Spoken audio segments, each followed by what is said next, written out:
Howdy, howdy, folks. We're talking fractions, and this time we are adding and subtracting them. We're going to start by adding and subtracting like fractions. And what I mean by like fractions are fractions that have a common denominator. So for instance, we'll go 2/6. We're going to add that with 3/6.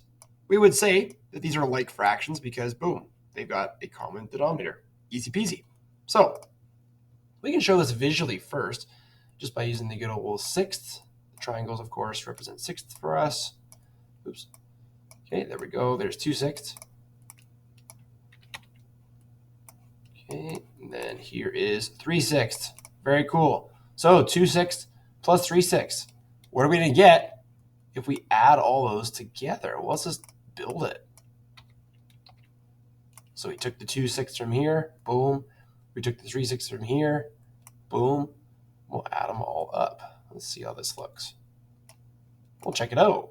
We almost have a whole. Not quite, but pretty darn close.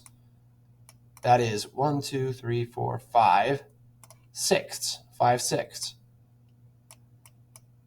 And by completing this shows us a few important rules when we're adding fractions. Number one, we have to have a common denominator. And I'm going to talk more about that in the next lesson. But for now, please just trust me. We have to have a common denominator. And when you do, the denominator doesn't change for your answer. So a very common mistake that new people to this content make is they'll go 6 plus 6 is 12, which makes sense, but not with fractions. We don't do that with fractions. The denominators are going just to stay the same.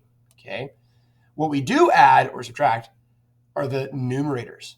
So 2 plus 3 is 5. And again, this makes more sense when we look back up at the visual. We're dealing with sixths this entire time. So it makes sense that all three of our fractions have 6 as the denominator. And that's why it's the same for all three. The amount of those sixths is what's changing, and that's why our numerators are adding together. Okay, let's do a subtraction one. Let's go 6 sixths. And we're going to subtract 4 sixths. All right, cool. So I'm going to steal from here to save some time. All right. So we have exactly 6 sixths, or 1 whole. Of course, that's 1 whole. And now we are subtracting 4 sixths. Awesome. Well, what I'll do, let's move this over here. Okay. Well, I've got my 6 sixths. I have to subtract 4 sixths off of it. Well, let's do that. 1, 2, 3, 4.